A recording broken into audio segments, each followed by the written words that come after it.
trạng mãn kinh, kích thước bướu lớn hơn 2 cm hay tình trạng hạch di căn và số lượng hạch di căn, rách mô học Hr+3 hay Hr+2 cũng như tình trạng biểu hiện của estrogen, progesterone hay tình trạng biểu hiện của Ki67 và đánh giá giải phẫu bệnh sau khi điều trị tân hỗ trợ để có những thang điểm liên quan đến CPS, EG hay những yếu tố liên quan đến sinh học phân tử của oncotype mammaprin hay tình trạng đột biến của BRCA12 sẽ là những yếu tố để lựa chọn, điều trị, đánh giá nguy cơ tái phát cho bệnh nhân để có những điều trị phù hợp cho bệnh nhân ung thư vú giai đoạn sớm, thụ thể nội tiết dương tính và Hr2 âm tính.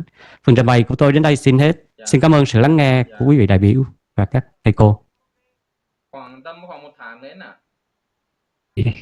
Xin cảm ơn phần trình bày của tiến sĩ Nguyễn Hoàng Quý. Và trong cái phần trình bày thì chúng ta thấy là tiến sĩ Nguyễn Hoàng Quý cũng đã giúp tổng hợp các phương pháp đánh giá nguy cơ tái phát cho bệnh nhân ung thư vú đang áp dụng trên thế giới cũng như tại Việt Nam.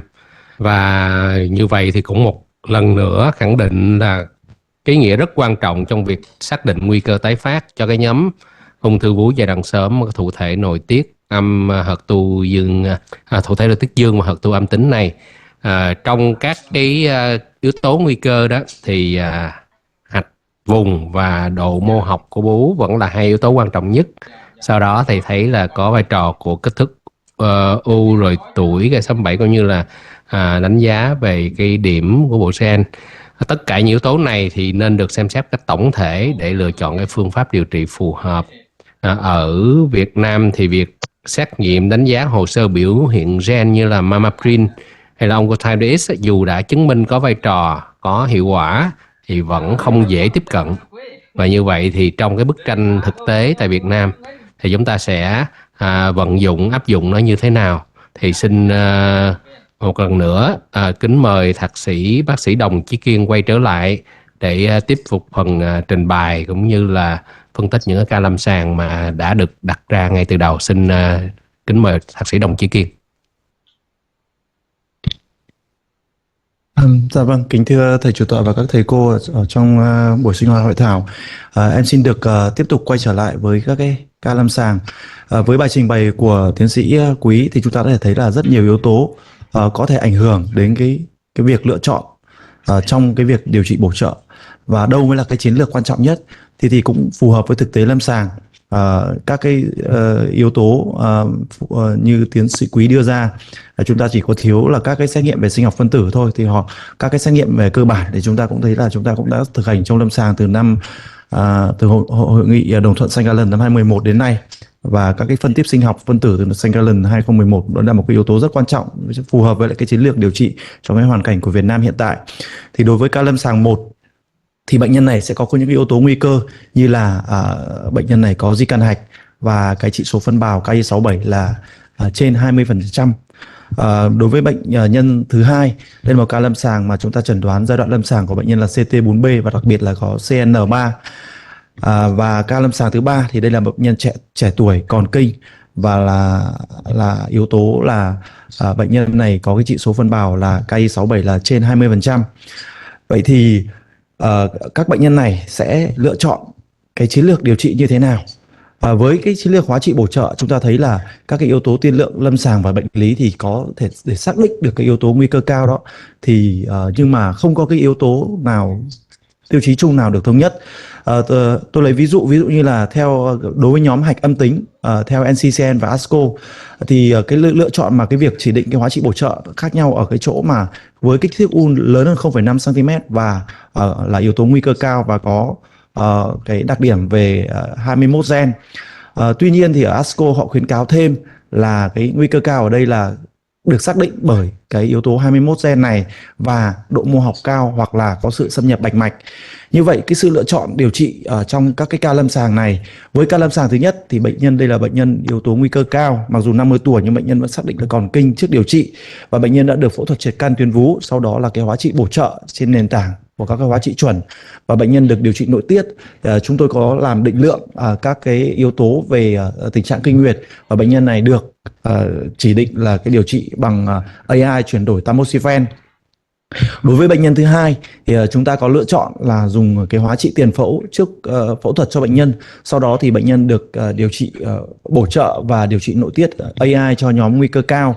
Với bệnh nhân này thì trong bài trình bày của tiến sĩ Quý, chúng ta có thể thấy là bệnh nhân còn tồn dư sau điều trị. Với lại còn u ở trên bệnh phẩm sau mổ thì hoàn toàn chúng ta có thể làm các xét nghiệm sinh học phân tử, như là chúng ta xét nghiệm đột biến BRCA, chúng ta xét nghiệm cái CPS cộng EG là dựa trên giai đoạn lâm sàng, tình trạng mô bệnh học và cái độ chia của nhân, chúng ta có thể xác định được để chúng ta có thể lựa chọn nâng thang điều trị bằng cái thuốc ức chế PAP cho bệnh nhân. Tuy nhiên thì bệnh nhân này cũng không có điều kiện để làm tiếp cận với lại những cái xét nghiệm trên. Đối với ca lâm sàng thứ 3 thì đây là bệnh nhân trẻ tuổi còn kinh và bệnh nhân cũng đã được phẫu thuật hóa trị và được sử dụng các cái thuốc ức chế buồng trứng kèm theo. Tuy nhiên sau khi trao đổi thì bệnh nhân này cũng lựa chọn cái phương pháp là điều trị nội tiết tamoxifen đơn thuần. Và cái bối cảnh sau khi điều trị bổ trợ với bệnh nhân thứ nhất thì chúng ta thấy là sau khi đạt được cái bệnh ổn định khoảng tầm hơn 3 năm thì bệnh nhân có tổn thương tái phát xương đa ổ. Và các cái tổn thương ghi nhận tiếp theo nữa ở cái khoảng thời gian không bệnh của các bệnh nhân số 2, số 3 là chúng ta cũng đạt được cái tình trạng ổn định bệnh sau khoảng tầm 3 năm. Và đối với lại cái bệnh nhân thứ 3 thì chúng ta thấy là bệnh nhân trẻ tuổi sau khi trao đổi cái phương án tiếp cận điều trị cho bệnh nhân thì sau khoảng thời gian khoảng tầm gần 5 năm chưa hoàn thành cái liệu trình bổ trợ, bệnh nhân đã bị có tái phát M xương đa ổ. Vậy thì với các cái tiến bộ ở trong điều trị cho đến hiện nay thì hoàn toàn chúng ta có thể nâng thang điều trị cho bệnh nhân hay không? Rõ ràng chúng ta thấy là các cái bệnh nhân này trong cái bối cảnh là người ta tái phát trong vòng khoảng 5 năm sau cái điều trị bổ trợ, như vậy thì còn mà một cái nhu cầu mà chưa được đáp ứng ở những cái bệnh nhân mà thụ thể nội tiết dương tính, Hr+2 âm tính ở giai đoạn sớm. So với lại các cái điều trị chuẩn hiện tại, và cái nguy cơ tái phát sớm này nó còn hiện hữu, còn kéo dài. Chúng ta có thể thấy là ngay cả khi mà bệnh nhân mà tái phát xảy ra sớm trong vòng 5 năm thì cái tỷ lệ này thì cũng khá là cao, và cái nguy cơ tái phát nó vẫn còn tiềm ẩn trong vòng từ 10 đến 20 năm, bất kể về cái tình trạng mà liên quan đến cái tình trạng hạch. Những dữ liệu gần đây thì cho thấy là cũng thể giải thích được cái nhóm bệnh nhân, cái ca lâm sàng thứ nhất và ca lâm sàng thứ 3 là những cái bệnh nhân mà không có di căn hạch đó thì cái tỷ lệ tái phát của bệnh nhân lên tới khoảng 11% đối với nhóm N0, và cái tỷ lệ này thì nâng lên được là 13% so với N1, và đặc biệt là với những cái giai đoạn có mà số lượng di căn hạch nhiều N2, N3 thì cái tỷ lệ này lên tới 24%. Và cái mặc dù là cái nguy cơ cái dài hạn vẫn còn kéo dài đối với lại những bệnh nhân ở giai đoạn 2, giai đoạn 3 khi mà chúng ta đã tiếp cận cái lựa chọn điều trị tối ưu.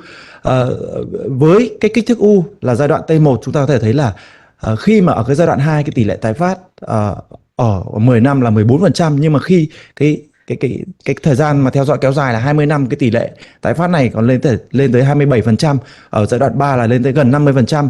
Tuy nhiên khi mà ở với khối u kích thước là T2 thì cái tái phát này ở cái giai đoạn 3 đã nâng lên được khoảng tầm gần 60%.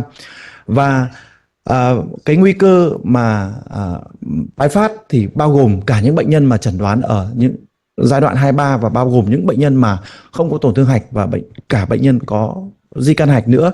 Với cái tỷ lệ mà di căn hạch ở nhóm N0 trong vòng 3 năm là 11%, và trong vòng 20 năm là 29%, và những cái bệnh nhân mà có di căn cái số lượng trên 4 hạch thì tỷ lệ này có thể lên tới 3 năm là 23,8%, và cái tỷ lệ ở trong vòng 5 năm là lên tới 52%.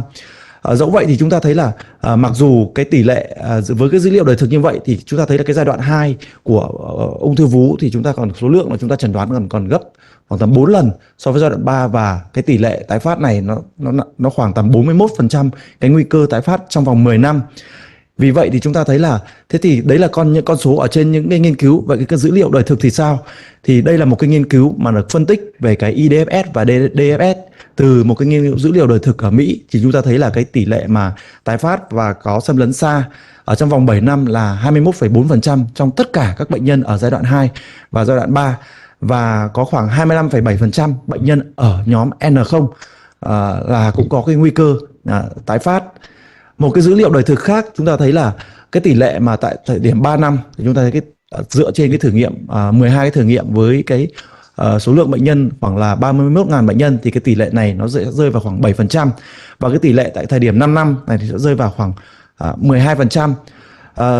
Do vậy thì tổng hợp những cái yếu tố ở trong bài của tiến sĩ Quý đưa ra và trong thực hành lâm sàng thì những cái thang điểm và những cái yếu tố nào mà chúng ta có thể đánh giá được cái nguy cơ tái phát của bệnh nhân cho đến hiện tại, chúng ta có thể dựa vào kích thước u, dựa vào tình trạng hạch, dựa vào độ mô học, dựa vào cái tỷ lệ tăng sinh cao của tế bào, hoặc là dựa vào cái tình trạng bộc lộ thụ thể nội tiết Hr+her, hoặc là dựa vào các phân nhóm như là Hr2 hoặc là lumin B, và dựa vào các tình trạng mà kháng nội tiết để chúng ta có thể phân nhóm các nguy cơ bệnh nhân. Vậy thì cái nguy cơ tái phát xâm lấn là ở giai đoạn sớm thì ở 3 năm thì có thể là 7% và 5 năm là 12%, mặc dù là chúng ta đã được hưởng những cái phương pháp lợi ích điều trị chuẩn. Và cái nguy cơ tái phát muộn thì vẫn còn đáng kể trong vòng 20 năm. Và cái nguy cơ tái phát đáng kể ở nhóm bệnh nhân thụ thể nội tiết dương tính, Hr2 âm tính thì bao gồm cả những bệnh nhân mà được chuẩn đoán là N0 nguy cơ cao, và chúng ta có cần thiết phải có một cái chiến lược để giảm được cái nguy cơ tối ưu trên cái nhóm bệnh nhân này. Vậy thì đây là một cái liệu trình, cái lược đồ tiếp cận trong cái nhóm bệnh nhân thụ thể nội tiết dương tính, Hr2 âm tính đã phải là tối ưu chưa. Nếu với cái nhóm trên 4 hạch dương tính thì chúng ta thấy là chúng ta có các cái tiếp cận là cái hóa trị bổ trợ hoặc nội tiết bổ trợ, hoặc là chúng ta kết hợp nâng thang với các cái thuốc ức chế CDK4/6 mà chúng ta đã rõ ở trong cái thử nghiệm lâm sàng pha 3 trong những năm gần đây. Còn với những trường hợp mà có đột biến BRCA thì hoàn toàn chúng ta có thể kết hợp bằng nội tiết và kết hợp với thuốc ức chế PAP dựa trên cái thử nghiệm Olympia. Với cái nhóm 1 đến 3 hạch, chúng ta sẽ dựa vào cái tình trạng mà trước mãn kinh hay sau mãn kinh. Chúng ta phân chia làm các cái yếu tố là yếu tố nguy cơ cao, yếu tố nguy cơ thấp. Với cái nhóm mà chúng ta điều trị nội tiết có thể là hóa trị bổ trợ và nội tiết sau đó, hoặc là chỉ điều trị nội tiết đơn thuần. Vậy thì với cái điều trị nội tiết ở trong các phân nhóm này, với các nhóm mà độ 3 hoặc là kích thước u lớn thì chúng ta cũng đã có nghiên cứu trả lời câu hỏi trên. Còn với nhóm mà là không phải độ 3 và u nhỏ hơn 5 cm thì liệu chúng ta có một cái liệu trình điều trị tối ưu nào để kết hợp với lại điều trị nội tiết hay không, hay chúng ta sẽ cũng có một cái nhóm nữa là nhóm N0 mà chúng ta thấy nguy cơ tái phát lên tới khoảng tầm hơn 10%, mặc dù đã được hưởng cái liệu trình điều trị tối ưu.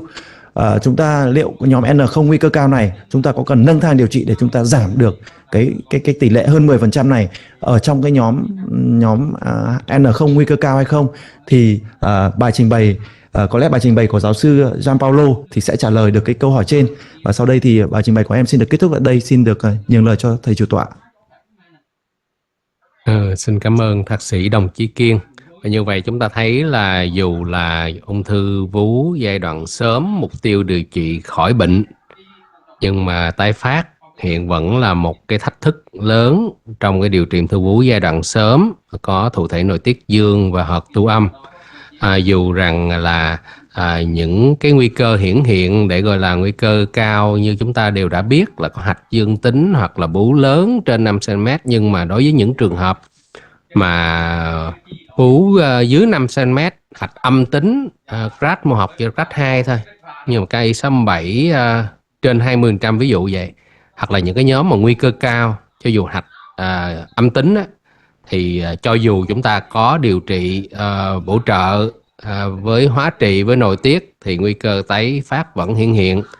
Và như vậy thì chúng ta phải đối diện với hai vấn đề. Một là những phác đồ điều trị hiện tại đã thực sự tối ưu chưa? Và cái thứ hai là làm thế nào để giảm nguy cơ tái phát? Thì ngày hôm nay chúng ta có sự tham gia báo cáo và chia sẻ kinh nghiệm đến từ giáo sư bác sĩ Gianpaolo Bianchini. Chúng tôi xin trân trọng kính mời giáo sư bác sĩ Gianpaolo Bianchini chia sẻ và cập nhật dữ liệu mới nhất của nghiên cứu Natalie cũng như là các nghiên cứu liên quan từ các hội nghị lớn. Xin trân trọng kính mời giáo sư bác sĩ Gianpaolo Bianchini.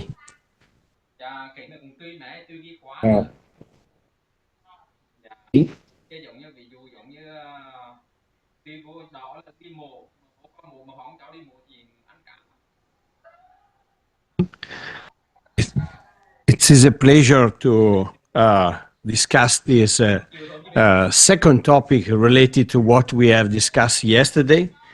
I would like to again express my appreciation to be here and sharing with you my view and my experience.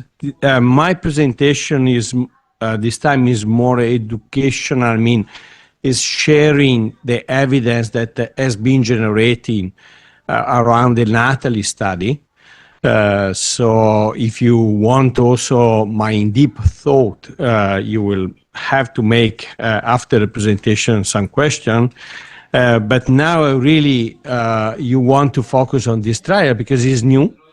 And maybe most of you don't know the trial in detail. So the trial is a typical adjuvant trial, so many patients enroll, 5,000 patients. And the reason is because, as we know, likely in breast cancer, the risk of progression overall is not huge. So you need a lot of patients to have an event to evaluate in a precise way a drug.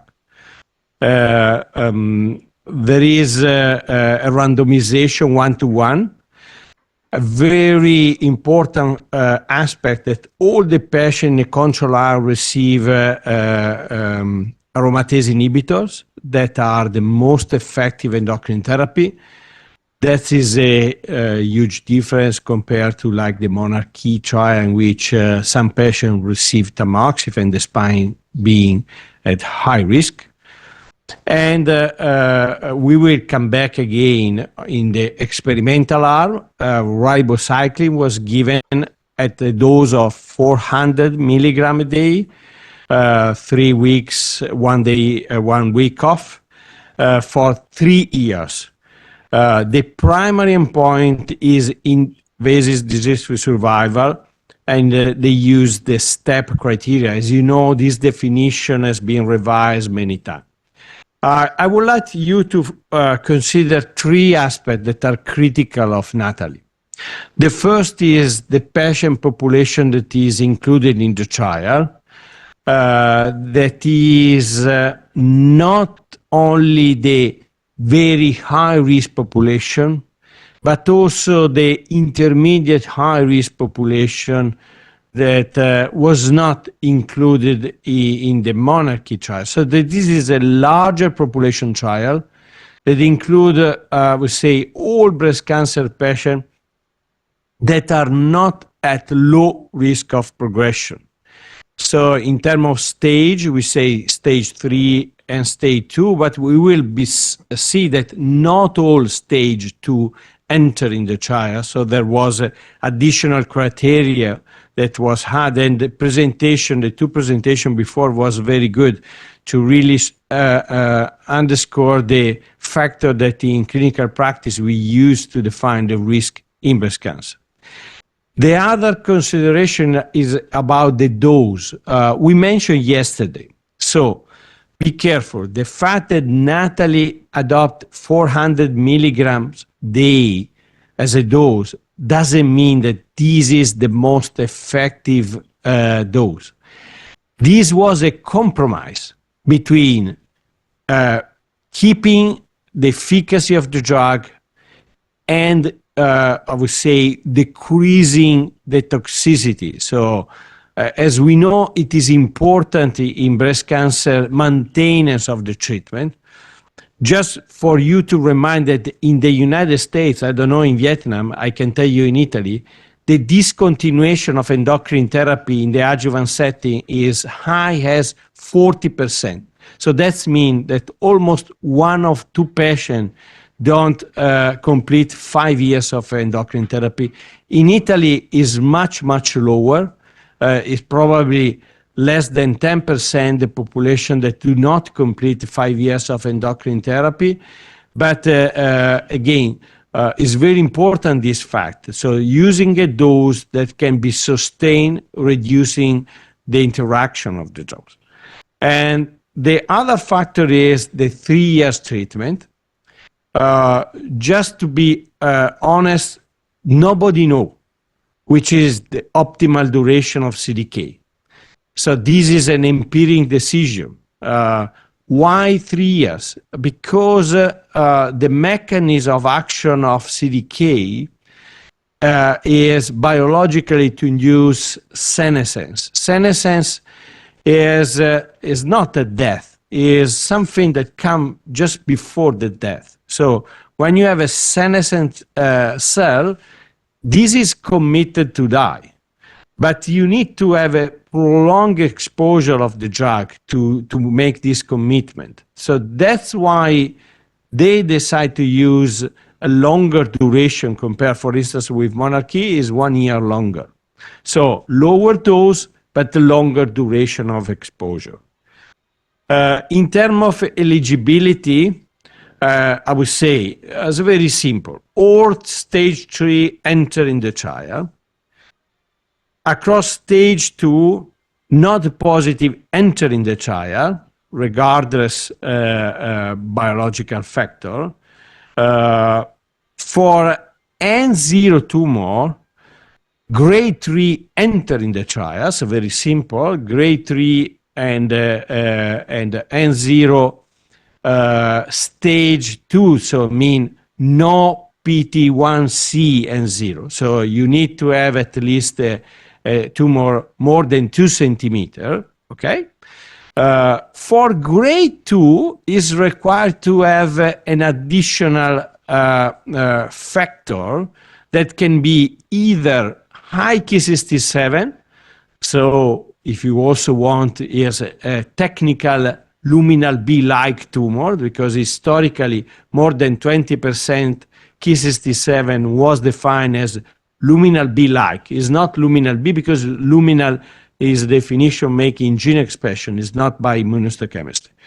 And as an alternative, if you use a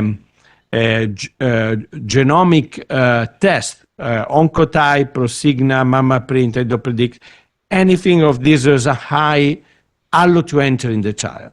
So, to summarize, not all more than 2 centimeter tumor and 0 enter in the trial, but only the one that have a grade 3 or grade 2 high Ki67 or high genomic risk. At the end, this is the population that is enrolled in the trial. You see that there is a quite substantial number of premenopausal patients, so that's very important because the trial provides any information also for this group of patients. You see that the prevalence of the trial enrolled stage 3, but there is quite substantial number of patients also in stage 2A and B.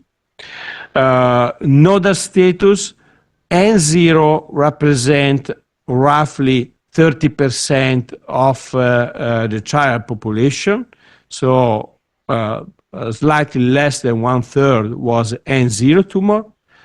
And the majority of the patients, but not all the patients, have received previous chemotherapy in the neo or adjuvant setting. We know that not all high-risk patients who have luminal tumor derive benefit from chemo. So the fact that there was patients that do not receive a chemo should not surprise. Okay? In the past, every patient at high risk received the chemo because we do not appreciate the fact that chemo doesn't work according to the risk, actually working according to the biology. Okay? And the last point is the ECOG score. Of course, these are non-metastatic patients, so you see that most of them was in good fit. There are 2 analyses presented, and during my presentation, I will remember you when I'm talking about the first analysis and the second one analysis. The first analysis was presented at ASCO by Dennis Lemon, and was the second interim analysis. Why is it important? Because the second interim analysis threshold the boundary of significance. As you know, the interim analyses are made in a way that when a trial is particularly significant, you want to recognize immediately that the trial is successful. So there is some boundary, so some elements that are more stringent than the final analysis. Then at San Antonio, Ortobagi present the final analysis. You see that the number of events more are not huge. So you go from 425 to 500 events, and you have essentially 6 months more of follow-up. So not a huge difference between these two analyses. These are the major presentation and publication according to the Natalie trial with a timeline. So as I mentioned you before, the first and most important presentation was at ASCO with the interim analysis. That at ESMO, SAMHSA group analysis was presented with the first quality of life. San Antonio, the final analysis, defined by protocol, by invasive disease-free survival, with the 500 events that was needed. At ESMO breast, some additional safety and age-related analysis, and at ASCO this year, a specific focus of the N0 population.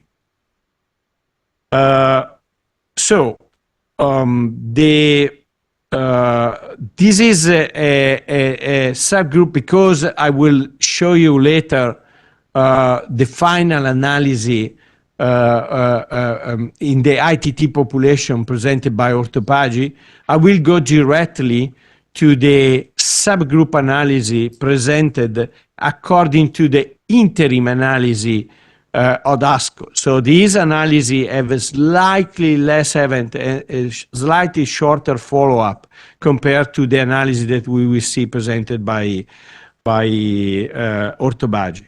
This is the median follow-up of this analysis, 27.7 months. So at this time, the trial was not, I would say, very mature, but it was significant. So that's why it has been presented. And as you see below, 57% of the patient entering in the trial have more than 2 years of follow-up from the time they start the treatment. And only 20% of the patient has completed the 3 years ribociclib administration. You also see a description of the general population, but probably the most important are this analysis. This is the ITT analysis on the overall group. An hazard ratio of 0.74 and the p-value that, as you also see, even if you don't see the boundary for significant, that is highly significant, so it's 0.001. So just a couple of comments about the hazard ratio and the absolute benefit. The hazard ratio is the most precise metrics that define if there is a benefit in a subgroup. The absolute benefit depends on the risk of the population that you include. So what does it mean this? Because if you enroll 100,000 patients in a trial, you can measure a difference of 1% with an hazard ratio that is probably 0.90 and say that is statistically significant because you increase the sample size, okay? And so when we will see the subgroup analysis, be careful. Don't look at the statistical significance because the subgroup are not designed to be powered to have statistically significant results. What you have to look in the subgroup analysis is the hazard ratio. So if the proportional benefit in the group is equal or disequal compared to the ITT population. And if you see difference, you have to look the test of interaction. The test of interaction tell you if this difference in the subgroup is significant or is just a matter of a random assessment, okay? So now that I have described, I can go in more detail. So at this analysis, there was a 3.3 absolute delta of benefit at 3 years. This is the waterfall plot with the subgroup analysis. And again, the major point is not to look at the confidence interval. This doesn't make sense, okay? Because the subgroup are by definition underpowered. So the interval confidence is something that is related to the sample size of the population. You want an example? Look at the grade 1. The grade 1 has a very huge interval confidence, but the hazard ratio is exactly the same that the grade 2 and the grade 3. Because actually, technically, the power of an analysis is not based on the number of patients that you enroll, but the number of events. Grade 1 is not just a smaller group, but is also a lower risk group. So you have proportionally less event within the group. So how you read this is not there is uncertainty of benefit in the grade 1. No. If you read the hazard ratio, the appropriate analysis of a forest plot is say there is no any evidence that you can derive that there is a different proportional benefit. The absolute benefit is another thing, because the absolute benefit depends of the risk. And that was very well presented in the two presentations before.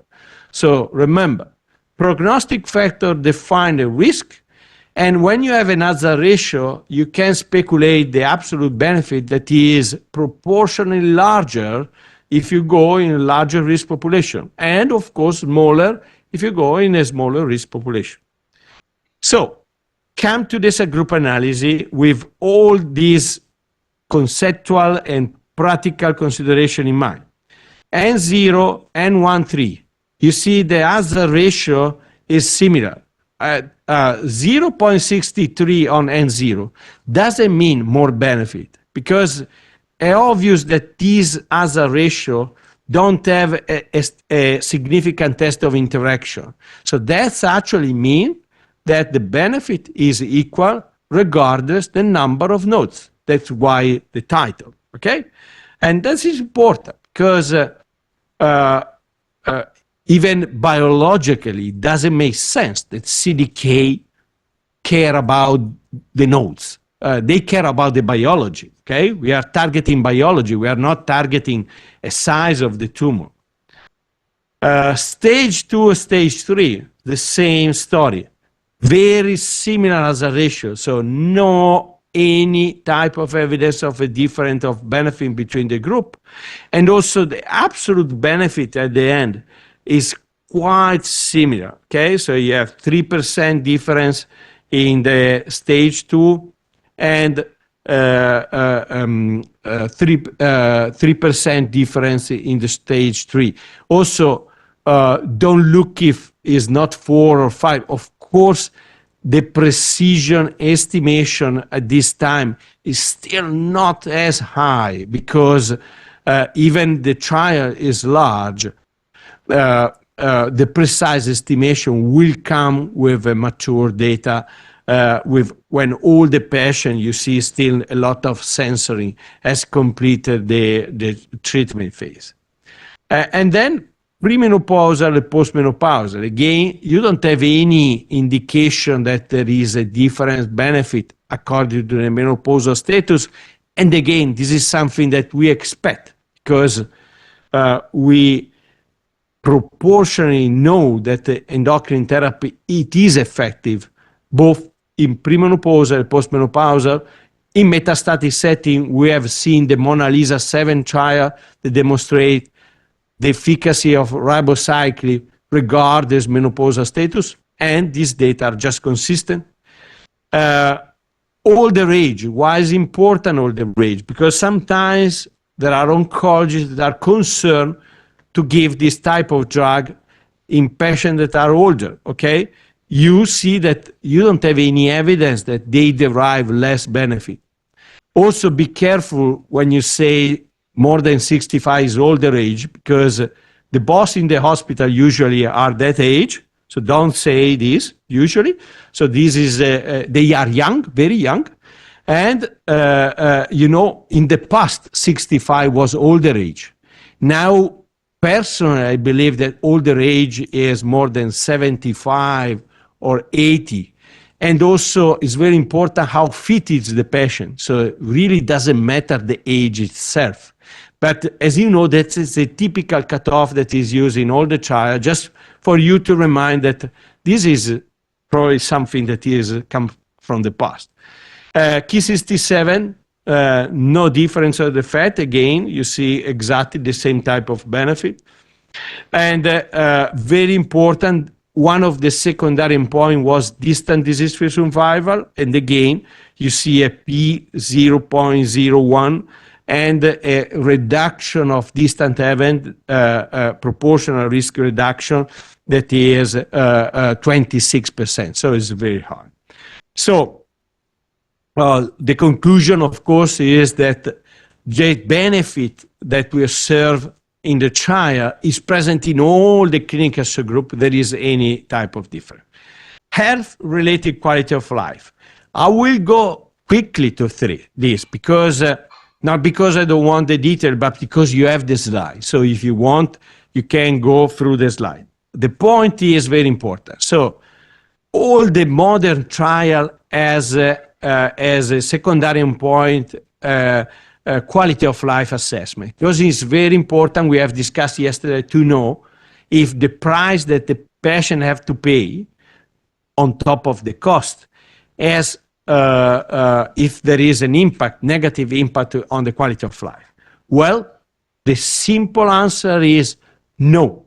There is no effect on a worsening of quality of life compared to endocrine therapy.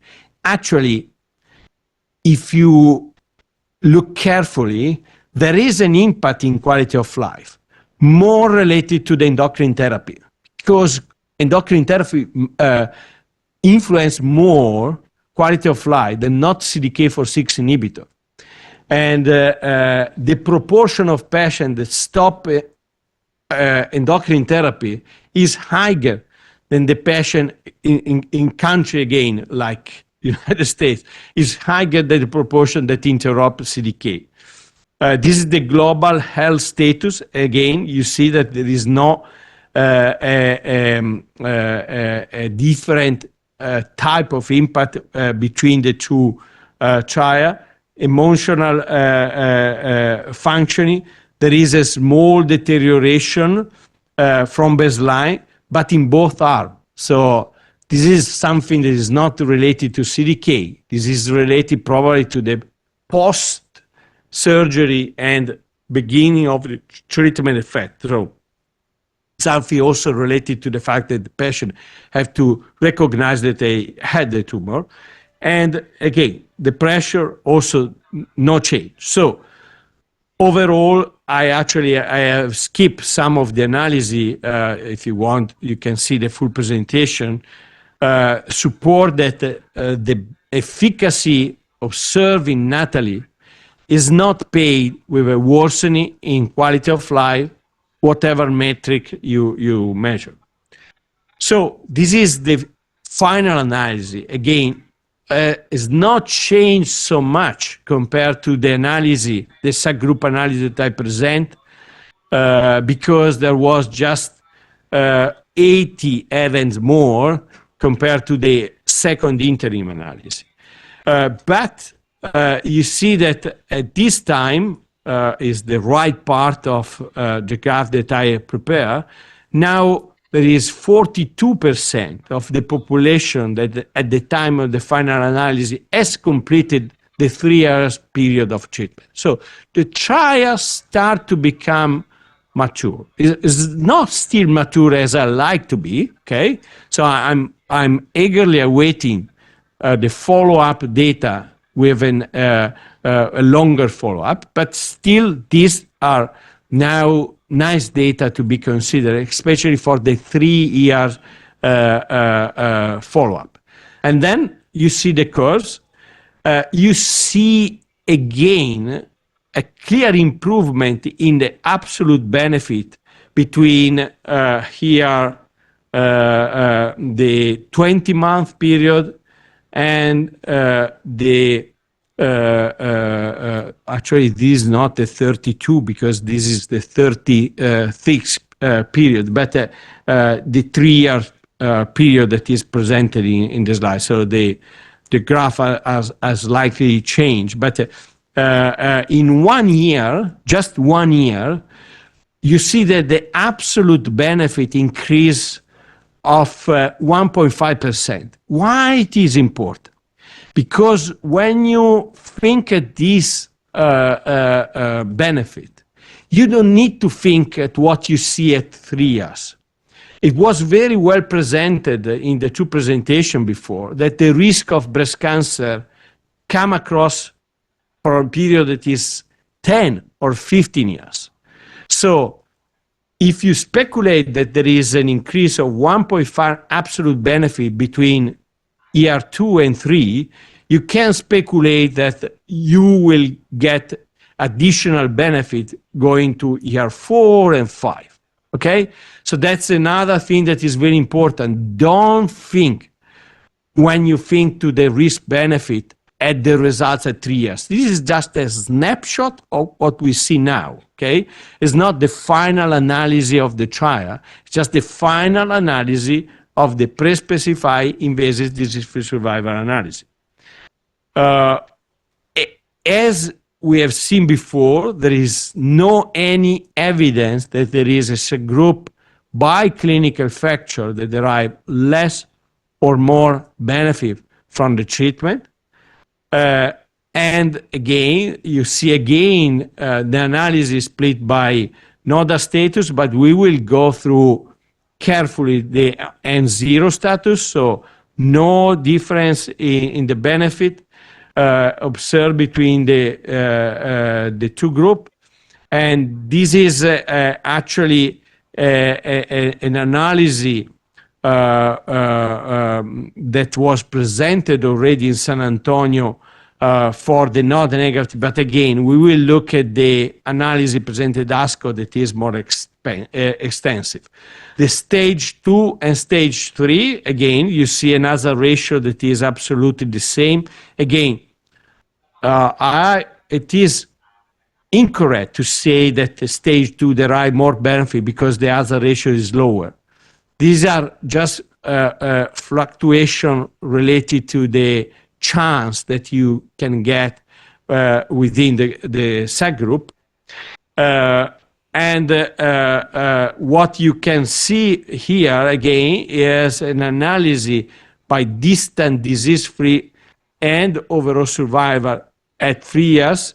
At 3 years, you have an absolute difference in distant recurrence, in metastasis, that is already 2%. Again, remind that the distant risk increase over time, and especially if you go to the lower risk population, lower proportionally, not low.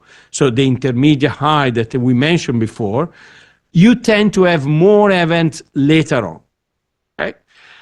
So the conclusion, of course, of this analysis was that the NATALEE trial in the final analysis confirmed the benefit of ribo in addition to a non-steroidal aromatase inhibitor compared to non-steroidal aromatase inhibitor, and that this benefit is consistent across all these groups. Again, to really stay in the efficacy point, we go to the subgroup analysis that was presented at ASCO for the N0 population that I discussed before.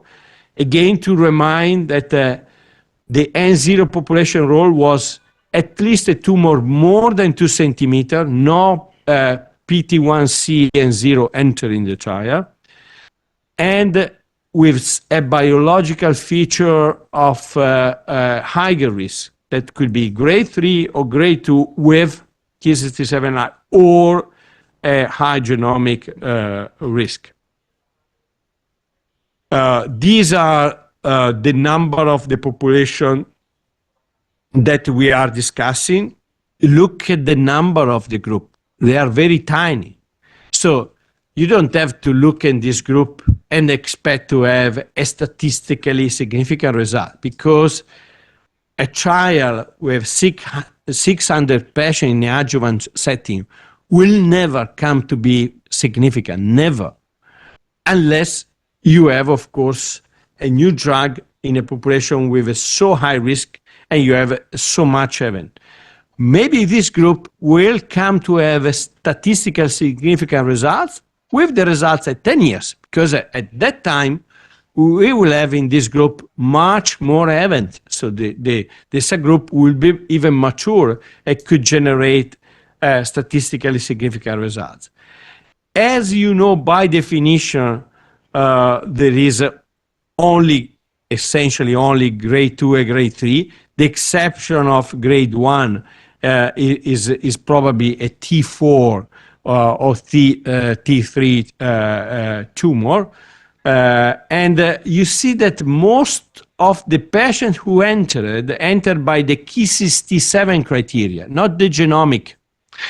That is probably related to the country that participate. Like in Italy, we use Oncotype DX in essentially all the patients with uncertainty of treatment, because it is reimbursed by the national system. Actually, we get to reimburse 2 years and a half ago. So we come very later in the access to the genomic test, but now we have and we use extensively. This is the benefit, the invasive disease-free survival. You see that the hazard ratio again, you have a proportional reduction of risk as a point estimation that is 28%. That is exactly the same with all the population. Forget the interval confidence, because I told you, you don't have enough event. This group will become mature with longer follow-up, with more events coming. And you see you have the same trend in distant event. Actually, it's very interesting because you have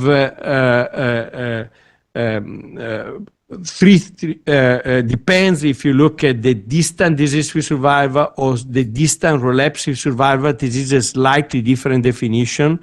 If you look at the distant relapse-free survival, you have almost half of the distant event.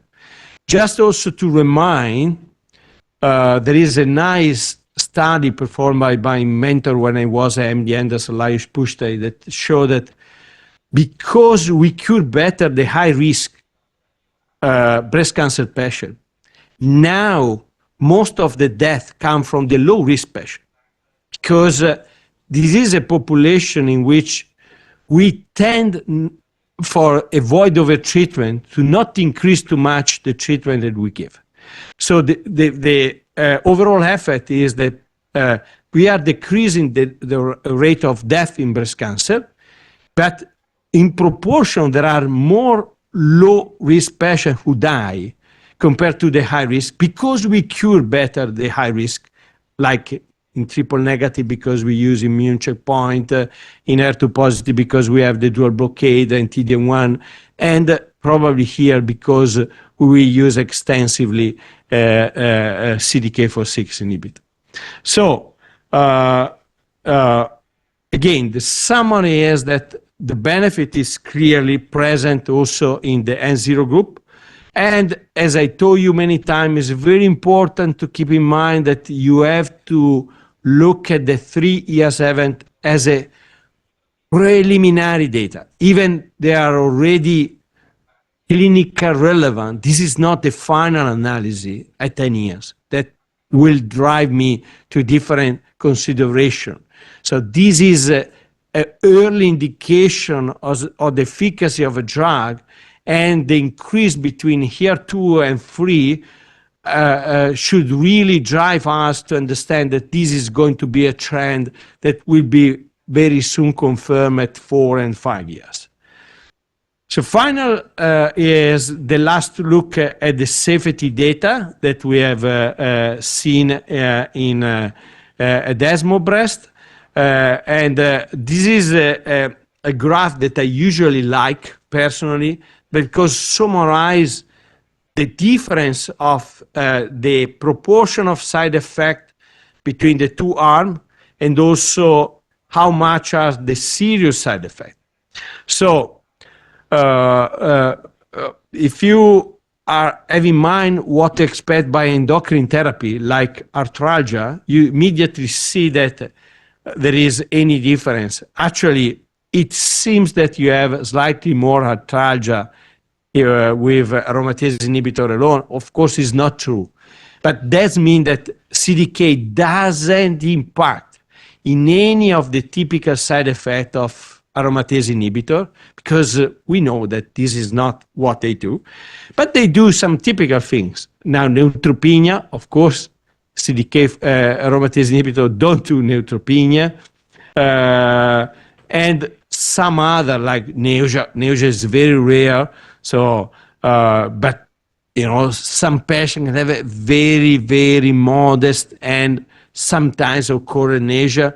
So you, of course, overestimate and so on. You can go through some of this. But I would like to spend my time discussing what probably is more important also for your clinical practice. So neutropenia is not an issue at all. We have to remind that even you see a high grade of neutropenia, the neutropenic fever are equal in the aromatase inhibitor and the ribocyclics. That means that you essentially don't have any clinical impact of neutropenia. So neutropenia is not an issue. It's just an issue for doctor, not for patient. Liver toxicity instead is, again, an issue for doctor, not for patient, because the patient don't come to say, I have increase of hepatic enzyme. We know that they have. So it is a side effect that do not impact quality of life, but impact management of patient. And as you see, we will see also later, despite the reduction of the dose, is not very infrequent. So sometimes we have. So what does it mean? That as we know, we need to follow this side effect, especially potential side effect, especially during the first 2 cycles, repeating the examination of the blood test. Because it is very simple to manage. You stop the drug, you wait the patient to recover. If it's needed, grade 3, you reduce the dose. Is a grade 2, you don't reduce the dose, you just come back to the drug. If you have another grade 2, you reduce the dose. If you have another grade 3, you stop the drug. Okay, so easy to manage if you really follow what is the technical indication of the guideline. The QTc is even a less, I would say, clinical relevant problem. So why I say it's not a clinical relevant problem? Because it's important, you need to follow the indication of the QTc. We have recently done a survey in Italy with all the big centers. No one of the clinicians in these surveys have one patient that have a serious clinical issue related to the QTc prolongation. So the management of QTc is more for the potential risk than not the actual risk. So again, you have to follow the guideline, you have to interrupt the drug and reduce the dose if needed, but you don't have to be scared about this side effect, because almost never come to generate something that is potential serious for patient. Also reassure patient if they have a prolongation of QTC. When the side effect appear is very interesting because you see that they tend to appear in the first 4 to 8 months. So you have to be more careful in the first period, and then you can relax more in the follow-up. It doesn't mean that you don't have to follow the patient, but usually the adjustment of the dose and the side effect appear early on because probably are defined by how we are made, okay? Another important thing is, does dose reduction impact the efficacy of the drug? Is the question that everyone put. And again, don't make confusion. These analyses tell there is no impact. Dose reduction to the efficacy of the drug. That doesn't mean that a lower dose is more effective to the higher dose because these reductions are driven by side effects. I told you yesterday, I repeat this today because sometimes in Italy, my colleagues get confused about this data. So they are just reassuring that you can reduce the dose when needed according to the guideline to management.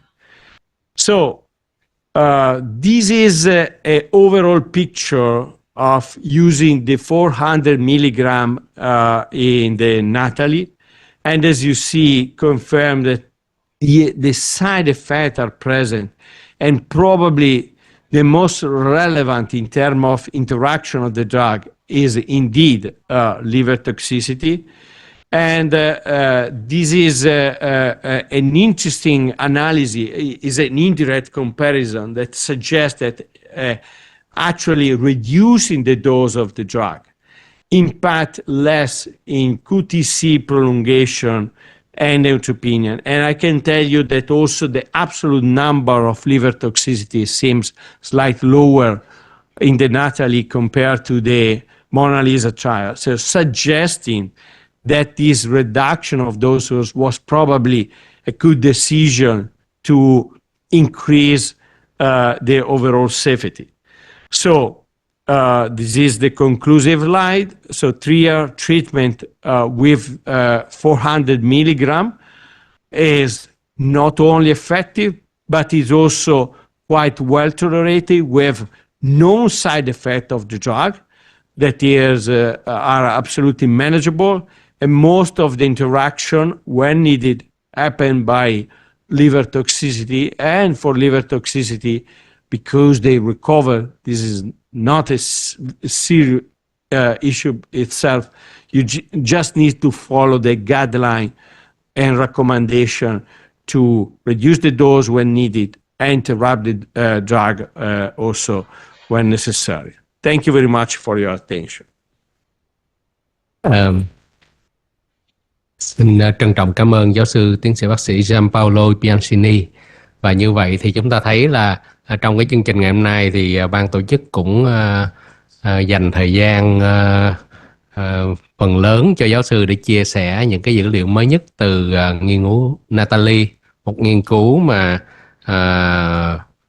đã được cập nhật dữ liệu không chỉ trên ESMO 2023, rồi San Antonio Breast Cancer Symposium năm 23, rồi ASCO 24 cũng có đề cập tới dữ liệu này và cho chúng ta những cái thông tin khoa học quan trọng liên quan tới một nghiên cứu với cỡ mẫu lớn trên 5.000 bệnh nhân ung thư vú giai đoạn sớm, trong đó chủ yếu là giai đoạn 3 và giai đoạn 2 nguy cơ cao, có thụ thể nội tiết dương tính và HER2 âm tính. Và kết quả cuối cùng của cái nghiên cứu Natalie khi kết hợp ribociclib với kháng ức chế aromatase, cái nhóm non-steroid đã giúp chứng minh là giảm 25,1% nguy cơ tương đối về IDFS và 3,1% nguy cơ tuyệt đối về IDFS. Lợi ích của IDFS cũng nhất quán giữa các phân nhóm chính được xác định trước, bao gồm cả những bệnh nhân giai đoạn 2, 3 bất kể tình trạng di căn hạch. Và cái liều dùng khởi đầu 400mg đối với ribociclib mang lại khả năng dung nạp tốt, hồ sơ an toàn và hiện tại thì có thể duy trì điều trị đến 36 tháng. Hứa hẹn đây cũng là một cái lựa chọn điều trị mang lại lợi ích tích cực cho người bệnh. Và như vậy là chúng ta đã nghe báo cáo viên và chúng ta sẽ đến phần thảo luận. Kính thưa quý thầy cô, cái doanh nghiệp chúng tôi cũng rất trân trọng cảm ơn. Cho tới thời điểm này thì chúng ta đang có 309 đồng nghiệp đến từ 8 điểm cầu tham dự trực tiếp và trực tuyến, từ điểm cầu Bệnh viện K, Bệnh viện Ung bướu Hà Nội, Bệnh viện Ung bướu Thành phố Hồ Chí Minh, rồi từ Hải Phòng, Thái Nguyên, Bắc Giang, Phú Thọ, Bãi Cháy Quảng Ninh. Tôi trân trọng cảm ơn quý đồng nghiệp đã tham gia. Và để bắt đầu vào chương trình thì xin phép được trân trọng kính mời Phó Giáo sư Tiến sĩ Phùng Thị Huyền đến từ Bệnh viện K có đôi lời tham luận với hội thảo. Xin trân trọng kính mời. Vâng, kính thưa chủ tọa, kính thưa các đồng nghiệp của chúng ta. Hôm nay là cái buổi thứ hai chúng ta được tham dự cái chuỗi sinh hoạt khoa học liên quan đến cái vai trò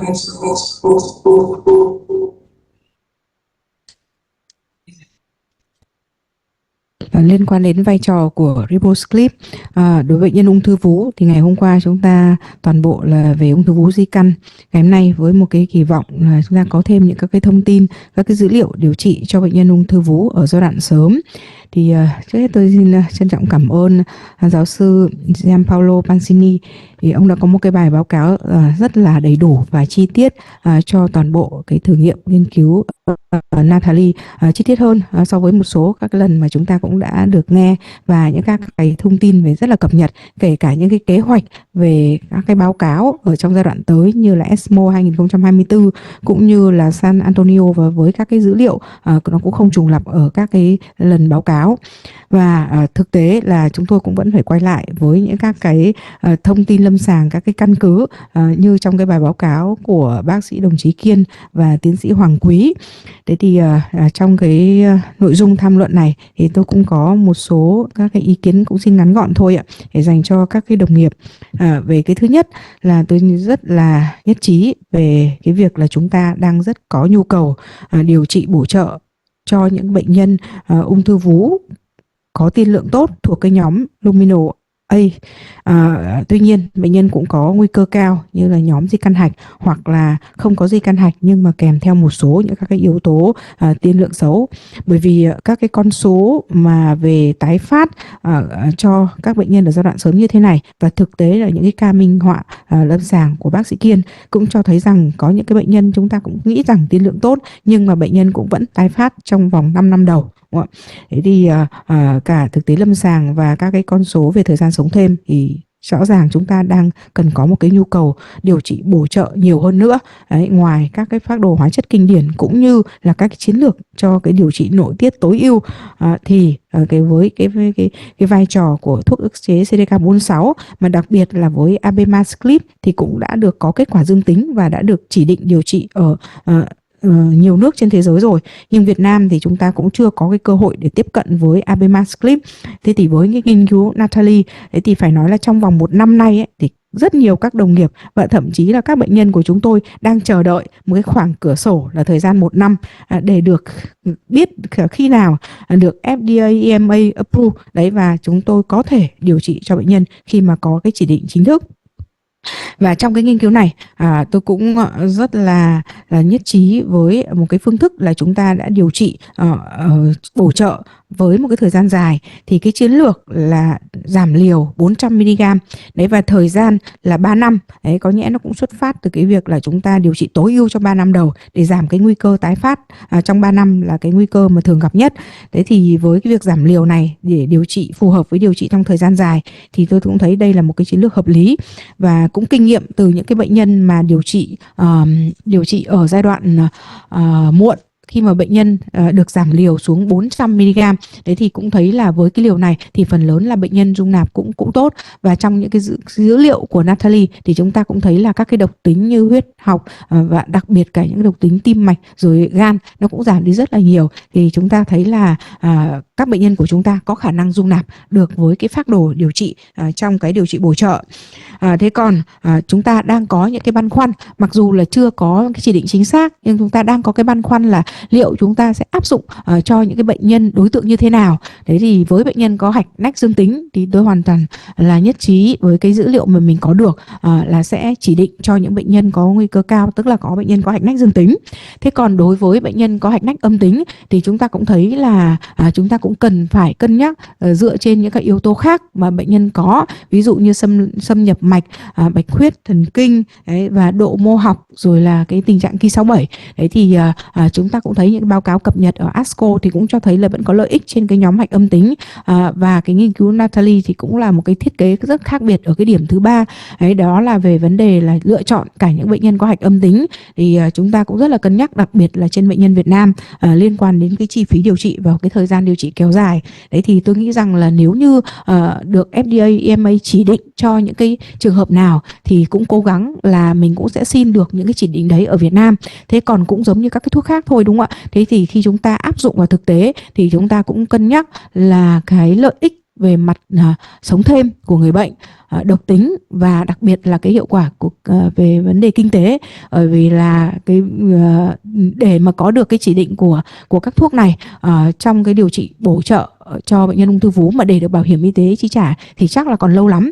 Nhưng mà thực tế là cũng với nghiên cứu Natalie cũng cho các bác sĩ và bệnh nhân cũng hy vọng rất là nhiều, bởi vì chúng ta thấy là abemaciclib thì không có ở Việt Nam, còn palbociclib thì với hai cái nghiên cứu trong điều trị bổ trợ thì cũng đã thất bại rồi. Đấy, cho nên là chúng tôi rất là hy vọng là được phê duyệt cái chỉ định này, và cái cân nhắc lâm sàng thì chúng tôi cũng nghĩ rằng với bệnh nhân có hạch âm tính thì cũng có thể có chỉ định, nhưng ta cân nhắc là phối hợp với các cái yếu tố khác. Thế còn trở lại thực tế thì chúng tôi cũng vẫn đang dựa vào những các cái yếu tố kinh điển, ví dụ như kích thước u, tình trạng hạch, độ mô học, rồi Ki67, tuổi, các yếu tố đó để chúng tôi cân nhắc để điều trị trên bệnh nhân. Cũng sử dụng một số những cái công cụ để trả lời xem là bệnh nhân có cái lợi ích khi điều trị hóa chất không. Thế còn cũng báo cáo với ban chủ tọa là đầu cầu thành phố Hồ Chí Minh và đầu cầu ung bướu Hà Nội thì cái chỉ định Oncotype DX thì hiện nay cái số bệnh nhân mà tiếp cận được rất là ít. Đấy, cho nên chúng tôi cũng phần lớn vẫn dựa vào những các cái yếu tố kinh điển để điều trị cho bệnh nhân thôi.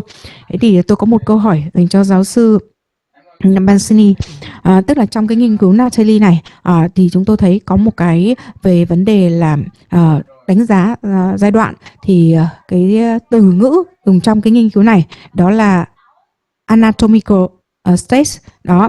Thế thì chúng ta hiểu là bệnh nhân trong nghiên cứu này được điều trị với CDK46, ribociclib là điều trị bổ trợ, và các cái tiêu chí như là hạch N dương tính này, rồi là N âm tính cũng có, và giai đoạn 3 thì là N3 cũng có.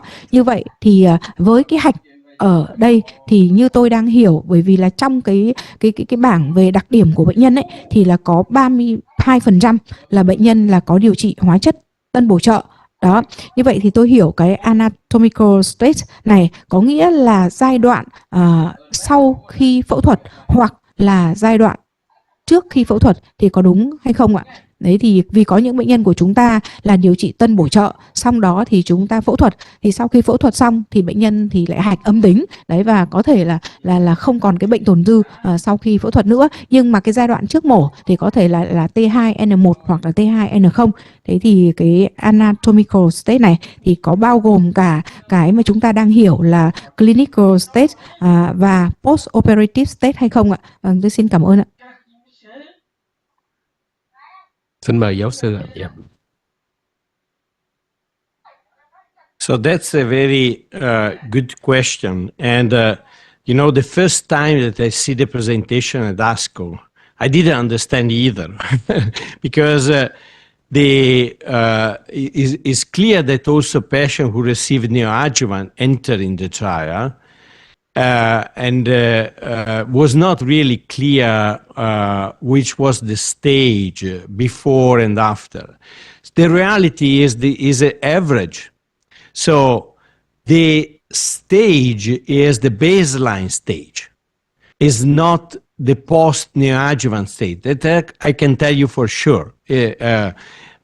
So like the T2 is if you have a neoadjuvant patient that received chemotherapy for a 3 centimeter tumor with a residual of 5 millimeter entering the trial, by the criteria of the T2 stage. That's why in the table you don't see CT or PT stage. It is only the T stage. So it's a mixture of clinical and pathological stage. I would say this is normal, but again, to tell you is exactly the same of the Monarch E. Monarch E has the same problem. Also in Monarch E, enter patient who receive neoadjuvant and adjuvant treatment, and the T stage is only always referring to this one. The number of nodes is a different method, but again, also in this trial, the N positivity was captured by what was known before the surgery. So if you have a fine needle aspiration positive, the patient was categorized and positive with the clinical stage and so on. So the answer is that is a mix-up. I don't see any problem with this because it's important to know the patient was not enrolled according to the residual disease after neoadjuvant, but according to the baseline characteristic of the tumor. Xin cảm ơn giáo sư Gianpaolo Bianchini. Tiếp theo thì xin mời phần tham luận đến từ tiến sĩ bác sĩ Lê Thu Hà, trưởng khoa nội 1 của Bệnh viện Ung bướu Hà Nội. Dạ. Xin kính thưa chủ tọa đoàn, các báo cáo viên và các quý đồng nghiệp. Trước hết là tôi xin cảm ơn những bài báo cáo rất hay và nó động đến tất cả những cái vấn đề mà chúng ta đang phải đối mặt trên lâm sàng. Có khoảng một thời gian rất là dài chúng ta có phải loay hoay với những cái yếu tố về nguy cơ, và bây giờ thì chúng ta cũng đã phân định được rất là nhiều những cái yếu tố nguy cơ ảnh hưởng đến cái khả năng tái phát. Trong đó có khả năng về lâm sàng, có những cái yếu tố về lâm sàng như là kích thước u rồi là di căn hạch. Có lẽ ngày xưa tôi đã điều trị đến hơn 20 năm thì ngày xưa thì tôi cứ di căn hạch là coi là nguy cơ rất là cao và chúng tôi đã điều trị hóa trị. Còn những trường hợp mà không di căn hạch thì tiên lượng là sẽ tốt hơn.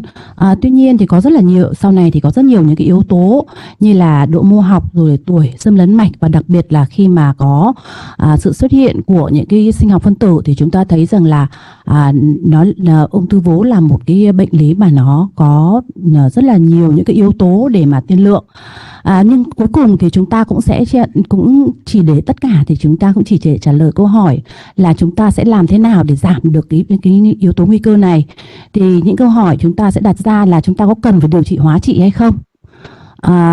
Và thứ hai là chúng ta có cần phải điều trị nội tiết hay không? Và cuối cùng là chúng ta còn phải thêm gì nữa hay không? Thì với cái điều trị hóa trị hay không thì chúng ta có những cái xét nghiệm gen trong những trường hợp mà yếu tố nguy cơ trung bình để có thể phân định được. Tuy vậy thì cũng như là tiến sĩ phó giáo sư Huyền cũng vừa nói là chúng ta rất ít những trường hợp có thể tiếp cận được với cả cái xét nghiệm này. Và ngay cả khi chúng ta điều trị hóa trị ở những cái nhóm mà bệnh nhân có nguy cơ trung bình thì cái lợi ích cũng chỉ đạt được 4 đến 5% giảm nguy cơ tái phát ở thời điểm 10 năm. Và vì vậy mà đặc biệt là trong cái nhóm mà có thụ thể nội tiết thì chúng ta còn cần thêm điều trị nội tiết. Và điều trị nội tiết ở trong cái nhóm này đã trở thành một cái điều trị mà có thể mang lại những cái lợi ích cũng không thua kém gì so với cả việc chúng ta điều trị hóa trị. Và chính vì vậy có rất là nhiều những cái nghiên cứu như là kéo dài thời gian sống còn, thời gian điều trị nội tiết, cũng như là thêm cái cả ức chế buồng trứng. Và trong những cái phân tích gộp gần đây trên rất là nhiều bệnh nhân ấy có cắt buồng trứng thì giảm cái tỷ lệ tái phát ở một thời điểm 15 năm là được 12% nếu chúng ta có thêm ức chế buồng trứng. Và tôi cũng sử dụng cái thang điểm composite risk để phân định xem là những cái nhóm bệnh nhân nào với đặc điểm nào để có thể có lợi từ cái cắt buồng trứng, thì tôi nhận thấy rằng là hầu như các bệnh nhân đều có lợi khi vào cái giai đoạn nguy cơ trung bình trở lên. Và nguy cơ trung bình và dựa theo những cái yếu tố mà được lắp vào cái composite risk thì trong đó có cả những cái nhóm bệnh nhân có N0 nhưng mà có Ki67 trên 20%, rồi là có Hr+2, và như vậy là vẫn cần thêm phải ức chế buồng trứng để có thể có được cái lợi ích. Nhưng mà thực tế thì như thế nào? Chúng ta thấy có những cái bệnh nhân tuổi rất là trẻ, khi mà có composite risk, có cái tỷ lệ high risk trên 1,59, có nghĩa là có lợi từ ức chế buồng trứng, cũng không được điều trị ức chế buồng trứng, không điều trị được cắt buồng trứng. Có những cái bệnh nhân thì lại kháng rất là sớm, kháng nguyên phát, và cái tỷ lệ tái phát vẫn cao ở trong cả những cái nhóm bệnh nhân N0, và có một cái tỷ lệ cao những bệnh nhân không tuân thủ. Và như vậy thì ngoài cái chuyện chúng ta chưa nắm được hết tất cả các yếu tố nguy cơ thì còn có những yếu tố khách quan khác. Ví dụ chúng ta chưa thể thực hiện được tất cả những yếu tố đi kèm như là điều trị về nội tiết, cũng như là những cái tình trạng không tuân thủ, và tỷ lệ tái phát thực sự là rất là cao. Chính vì vậy mà tôi nghĩ rằng là có thêm một cái thuốc, có thêm những các phương thức để hỗ trợ, để kéo dài cái thời gian mà dẫn đến tái phát là một điều hết sức là cần thiết. Và cũng ngoài những cái yếu tố nguy cơ như là gen, BRCA, chúng ta có Olympia, và bây giờ chúng ta có thêm các CDK46 đã được chứng minh là có hiệu quả trong giai đoạn muộn, thì ở giai đoạn sớm đã được chứng minh là có được cái lợi ích. Và tôi thấy rằng là cái kết quả của Natalie thực sự là đáp ứng được cái nhu cầu của chúng tôi, có thể làm hỗ trợ cho những cái việc mà những bệnh nhân mà không được điều trị một cách bài bản, hay là những trường hợp mà chúng ta không thể đánh giá được toàn diện, cũng như là cái sẽ làm giảm được, làm tăng thêm cái tỷ lệ mà tăng thêm cái độ chênh để giảm cái biến cố mà tái phát. Và ở đây thì kết quả của Natalie thì cũng cho thấy rằng là chúng ta đã giảm được 26% các biến cố về bệnh tái phát và tiến sĩ cancer. Và một cái Natalie mà tôi thấy rất là thú vị, đó là với cả những cái nhóm bệnh nhân mà N0, tức là cái nhóm bệnh nhân mà chúng ta cũng nghĩ rằng là tiên lượng tốt ý, nhưng thực sự là qua rất là nhiều những cái phân tích thì thấy rằng là còn thêm các nhiều yếu tố khác. Thì có một cái tỷ lệ khá cao trong cái nghiên cứu này, chiếm 27%, và kết quả của cái nhóm phân tích cái nhóm N0 đã được phân tích là có lợi ích về kéo dài thời gian sống còn, bệnh không xâm lấn. Và trong đó thì có trong cái phân tích N0 thì tôi thấy có hai cái yếu tố, đó là với những trường hợp N0 Hr+3 thì chúng ta cũng thấy là Hr+3 cũng đóng góp rất là nhiều những cái yếu tố nguy cơ trong những các gọi là các công cụ mà phân tích yếu tố nguy cơ. Tuy nhiên cái Hr+2 thì có cần phải kết hợp thêm hai yếu tố là cái Ki67 và thứ hai là oncogen. Tôi nghĩ là những xét nghiệm gen thì đương nhiên là rất là ủng hộ rồi, vì những cái xét nghiệm gen nó có thể là đánh giá chính xác nhất.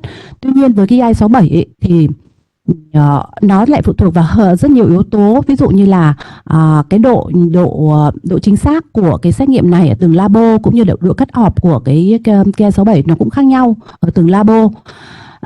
Và chính vì vậy mà tôi nghĩ cái vấn đề này thì có lẽ cũng xin được giáo sư cho thêm cái ý kiến về cái phân nhóm này. Và ngoài ra thì tôi cũng sẽ có thêm hai câu hỏi. Vì hôm qua tôi có hỏi những trường hợp mà những cái nhóm bệnh nhân tiến xa ở trong Mona Lisa 3. Vậy thì với những trường hợp mà bệnh nhân có thể phẫu thuật được thì lúc này chúng ta sẽ áp dụng Natalie như thế nào? Lúc này thì chúng ta sẽ áp dụng là tân bổ trợ, hay là chúng ta sẽ tiếp tục điều trị như Mona Lisa 3, bởi vì là liều cũng như là thời gian điều trị cũng sẽ khác nhau.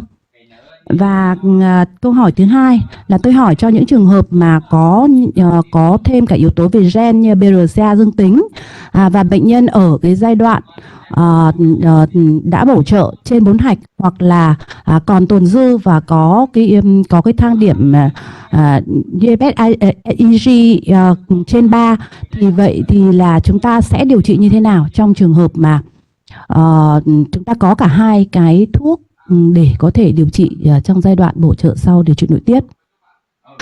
Tôi xin hết ạ. Xin mời phần trả lời từ giáo sư Gianpaolo.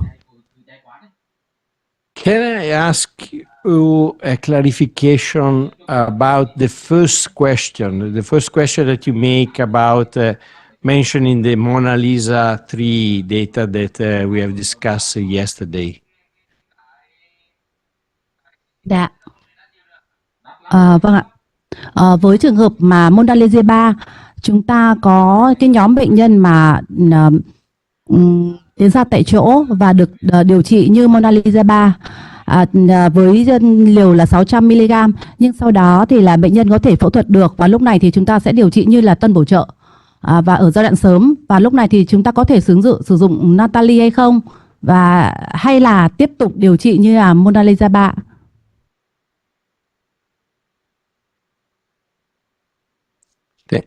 Thank you. Now is absolutely clear. I will start with this question, and it's a very interesting question that I would say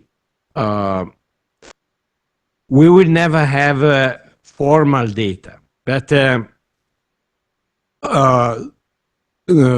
some locally advanced breast cancer enter in the trial of Natalie because the T4 was included in the trial, because some or many T4 has been treated with chemotherapy before receiving endocrine therapy.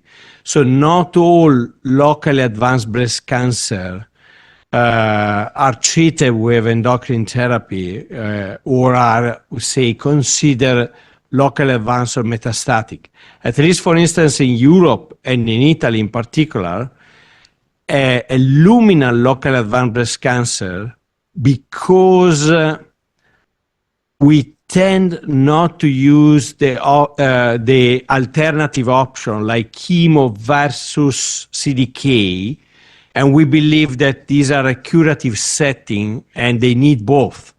We tend to do chemotherapy as an induction therapy, tend to achieve surgery, and then eventually we use CDK4/6 inhibitor later on. So to answer your question, if any locally advanced cannot follow the way that I propose, so doing a chemotherapy neoadjuvant, try to achieve a surgery, and then receive CDK4/6 inhibitor as adjuvant treatment, my suggestion, if it is a real local advance, is not a metastatic tumor, is to follow the duration of the Natalie trial, because these are technically the same type of patient who enter in the Natalie, and we don't have any evidence that going longer as a metastatic tumor is going to be cost effective. Okay, so these are patients who enter historically in the trial, but again, in my country, local advanced breast cancer, we never put this patient in trial like Mona Lisa, because the attempt to treatment is curative. So the standard in general is neoadjuvant chemotherapy, surgery, and the treatment later on. Of course, if we are talking about outside reimbursement issue, if I have a local advanced breast cancer that is a lobular breast cancer with a 10% Ki67, very high ER and PGR, if I would like to give a neoadjuvant treatment with a CDK4/6 inhibitor plus endocrine therapy instead of chemo. But for reimbursement issue, we cannot. Okay, so it's not reimbursed in Italy, this approach, unless you declare the patient metastatic. So in Italy, as reimbursement, we don't have the option of local advance. But I think I give you the answer. So if it's locally, you perform the surgery, radiotherapy, I will keep the duration of the Natalie trial, because these are the patients who enter in the Natalie study. Probably the best way would be after surgery to give chemo and then continue with the Natalie strategy till the 3 years. So at least the patient have received everything in the curative setting that you can give. The second question is a even more tricky question. So, we don't have any direct comparison of the benefit of olaparib in high-risk luminal or CDK4/6 inhibitor in the same subgroup. If you look at the hazard ratio of the benefit, it's very similar. So there is some colleagues that say, okay, but in Olympiad we have an overall survival benefit. It's false. It's not correct. The overall survival benefit is there and is driven by triple negative. The luminal group, the hazard ratio of our overall survival in the luminal group is 0.88. It's not significant at all. But of course cannot be significant because the follow-up is too short. It's the same problem with CDK4/6 inhibitor. To have an overall survival benefit, we will need to wait like 7 years of follow-up, probably 6, 7, 8 years, I don't know, because likely we cure very well the distant recurrence, so patients don't die. That's good. I mean, we are all happy about this, but you really need to wait to have an effect in overall survival. So to come to your question, you know that in the United States, where they can do whatever they want, essentially, so they don't have this reimbursement issue, in high-risk population, they do both. They do before the CDK4/6 inhibitors, they do before PARP inhibitor, and then they start the CDK4/6 inhibitor. So they avoid the problem that you ask. So what I should do? In Italy, we have a reimbursement issue, and we have to choose. My personal preference is, if I have a biology of a strong luminal B tumor, very high Ki67, low progesterone receptor, low estrogen receptor, I prefer for sure a PARP inhibitor. But if I have a strong luminal A-like tumor, like lobular tumor, low Ki67, high expression of both, if I have to choose, even BRCA mutated, I prefer to use a CDK4/6 inhibitor. I could have a long story to explain why I think so, but I have the impression that the data for PARP inhibitor in this subgroup are weaker because the CPS-AG score that you mentioned tend to enrich for grade 3 tumor. So at the end, the Olympia enriched for luminal B tumor, not luminal A. The adjuvant part for node positive doesn't, the PARP inhibitor doesn't seem to work as good as after neoadjuvant. So is a little bit complicated, but I think I answered your question. Xin cảm ơn câu hỏi và phần trả lời của giáo sư. Tiếp theo xin trân trọng kính mời tiến sĩ bác sĩ Phan Thị Hồng Đức đến từ Bệnh viện Ung bướu Thành phố Hồ Chí Minh có phần tham luận cho chuyên đề hôm nay. Kính thưa bác sĩ chuyên khoa 2 Võ Đức Hiếu và kính thưa quý thầy cô và các anh chị, thì rõ ràng nãy giờ chúng ta cũng nghe các báo cáo viên nói về cái vấn đề là làm sao chúng ta đánh giá được nguy cơ trong tình hình thực tế của mỗi quốc gia như thế nào. Thì quay lại câu chuyện của Việt Nam thì chúng ta sẽ thấy là chủ yếu là dựa trên những cái yếu tố về lâm sàng và bệnh học, ví dụ kích thước bú, tình trạng hạch, cây 67, tình trạng cái mức độ dương tính thuộc lễ nội tiết cũng như là một số những cái yếu tố khác. Tuy nhiên đề cập đến cái nhóm mà trong nghiên cứu Natalie là cái nhóm mà N0, là nghiên cứu này là cái trong nghiên cứu Natalie thì dân số này nó chiếm khoảng 30%. Thì những cái trường hợp mà rơi vào Hr+2 thì ngoài cái cây 67 thì chúng ta còn có thêm cái oncotardes. quay lại cái câu chuyện hồi nãy Phó Giáo sư Huyền cũng đã có đề cập á, ông Oncotherax thì có vẻ nó khó mà khả thi trong tình hình thực tế Việt Nam, bởi vì không được bảo hiểm y tế chi trả, không có sẵn, cũng như là chi phí cũng khá là đắt đỏ. Cho nên là đặt vấn đề trong những trường hợp mà ví dụ như là Hr+2 mà không có cái chỉ số cây 67 cao thì chúng ta cũng phải chịu là không thể nào là đây là cái đối tượng phù hợp trong cái nghiên cứu Natalie để chúng ta sử dụng cái ribociclib. Cái vấn đề thứ hai nữa là ứng dụng thực tế Việt Nam như thế nào. Nếu như thuốc đã được phê duyệt thì thực tế là N1 thì chắc chắn là các bác sĩ sẽ lựa chọn rồi đó. Nhưng mà đối với N0 thì chúng ta sẽ phải cân nhắc lợi ích nguy cơ trên từng đối tượng bệnh nhân cụ thể.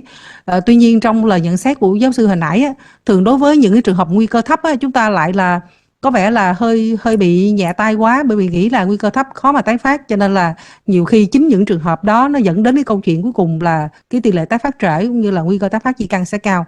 Cho nên những cái trường hợp N0, nếu theo ý kiến riêng của tôi thì tôi sẽ trao đổi trực tiếp với bệnh nhân cũng như là thân nhân bệnh nhân để đưa ra cái quyết định cuối cùng là có chọn lựa là điều trị ribociclib hay là không. Và đến cái vấn đề là chúng tôi muốn hỏi rằng là trong thời gian mà FDA cũng như là EMA cũng như là những cái phác đồ của uy tín họ chưa có duyệt, chưa đưa cái ribociclib vào trong phác đồ điều trị hỗ trợ thì riêng tại nước của giáo sư là ở Ý thì đã có ứng dụng trên thực tế lâm sàng với trường hợp nào mà sử dụng ribociclib hay mà không. Tại vì thực tế chúng tôi cũng đang có nhiều cái đối tượng tiềm năng và họ cũng có ý muốn là sử dụng cái ức chế CDK46 trên thực hành lâm sàng. Bởi vì cái abemaciclib thì tại quốc gia chúng tôi thì chưa có sẵn cái thuốc này. Và một cái vấn đề nữa chúng tôi cũng có để ý là thật sự là cái hồ sơ độc tính trong nghiên cứu Natalie cái tỷ lệ mà phải ngừng thuốc vì độc tính thật sự rất là thấp. Ví dụ giảm bạch cầu giảm liều chỉ có 14,2%, ngưng điều trị chỉ là 1,1% mà thôi. Độc tính gan giảm liều là 2,6%, ngưng chỉ là 9,9% mà thôi, và cái QT kéo dài nó cũng thấp vậy. Vậy thì quay lại cái câu chuyện tại sao là cái tỷ lệ ngưng điều trị sớm lại lên đến là 35%. Vậy là do cái nguyên nhân gì?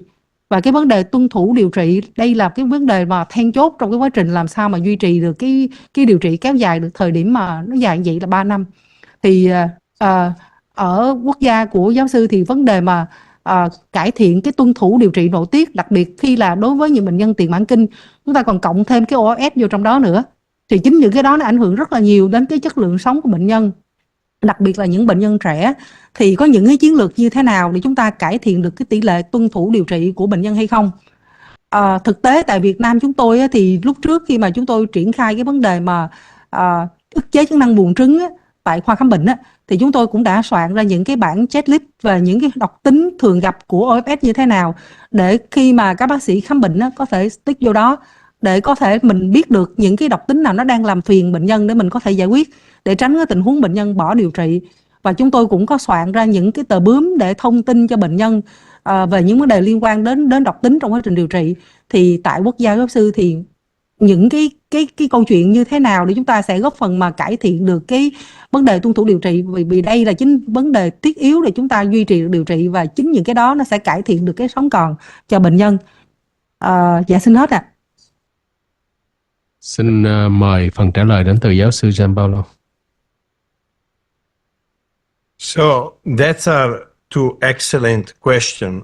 And the first point about what we do in Italy is actually in this moment is very similar to what you do in Vietnam, because we do not have the reimbursement of the drug, and in Italy the insured patients are very, very small proportion. Only 3% of the Italian population have insurance, because usually the national system pay for everything. So the reimbursement is critical to have access to the drug. We will have the wider trial that will open soon. The wider trial is a global trial that will allow to treat patients with ribociclib, and I hope to open the trial because I discussed already with many patients this option, and I will provide them in the trial, because the cost of the drug in Italy out of pocket is much higher than here. So it will be much cheaper to buy the drug here and bring in Italy, but it's not possible to do. And so this type of discussion is an issue of discussion, and very few patients can really afford the total price of out of pocket. But imagine that for a while we don't have the affordability issue. And what about the N0? My personal position is N0 is a heterogeneous group. So the patients who enter in the Natalie are not all the N0. T2, the T should be more than 2 centimeters first, and we are talking about additional risk factor. For instance, in Italy, because we have the genomic test, if I have a patient that is Ki67 25%, grade 2, and very low genomic risk, sometimes these patients come to oncotype recurrence score of 5, 10. I would not consider ribociclib. Okay, because to me, this is a very low risk group. Opposite, you don't have the test. You have a patient that is 25% Ki67. Look at PGR. Progesterone receptor is a very strong prognostic factor, and unfortunately, it is ignored in many of the scores that are made. We actually have a publication that will come very soon, and we demonstrate that progesterone receptor is the stronger individual predictor of oncotype results.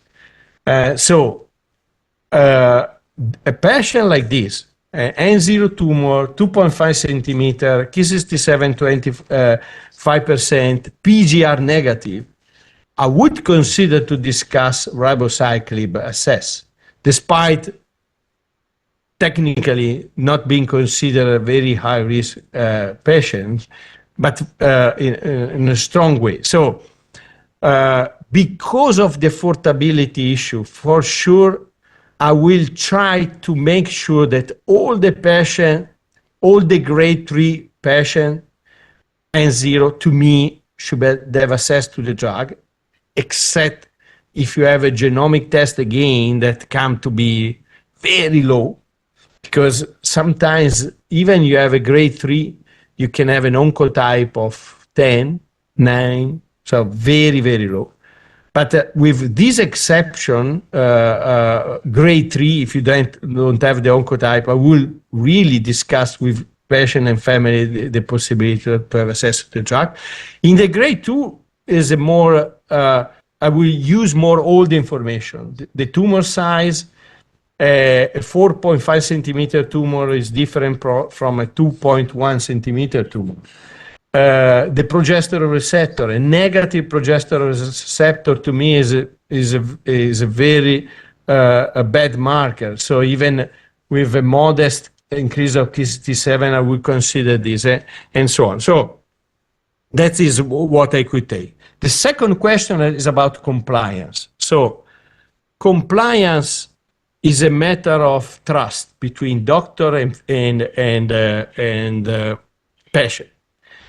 It's not just a matter of what you do. And that's is the reason why I believe that in the United States, they have a very low compliance, because they are more machine.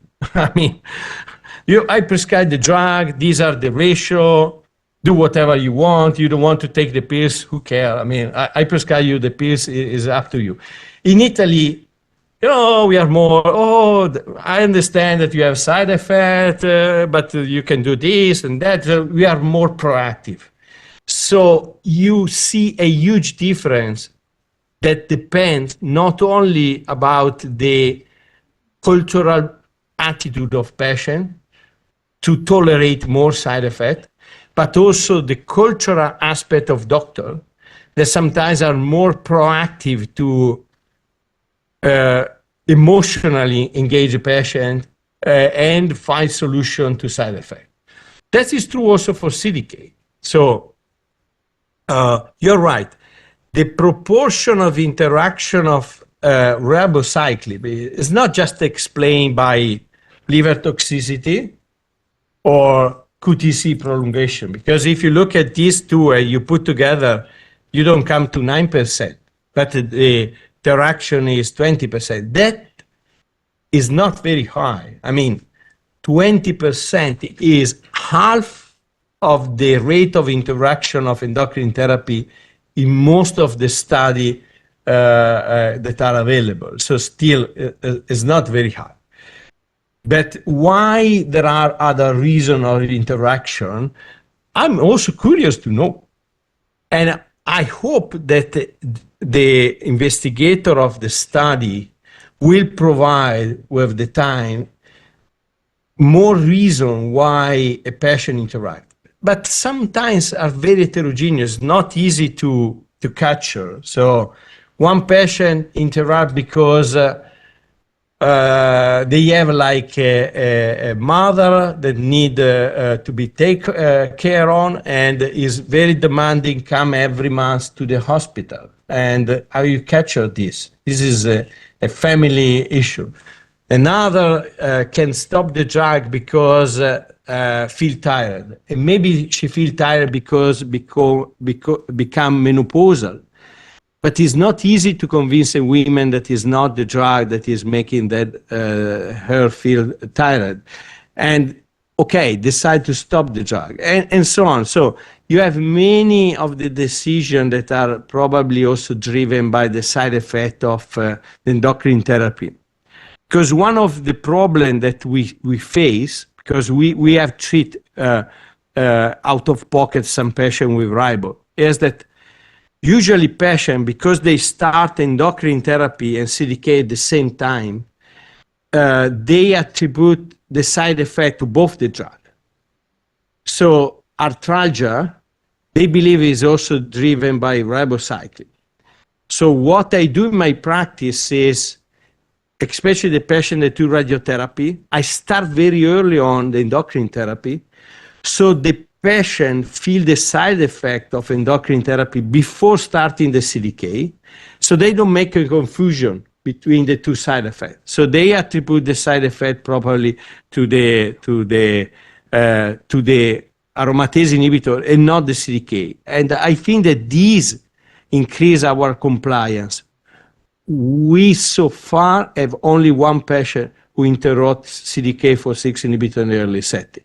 So our rate of compliance is so far close to 98% or 97%. Xin cảm ơn phần trả lời của giáo sư Gianpaolo Bianchini. Bây giờ là 13 giờ 10 phút và như vậy thì tôi nghĩ cũng phù hợp khi chúng ta đã có 5 câu hỏi được đặt ra và giáo sư thảo luận.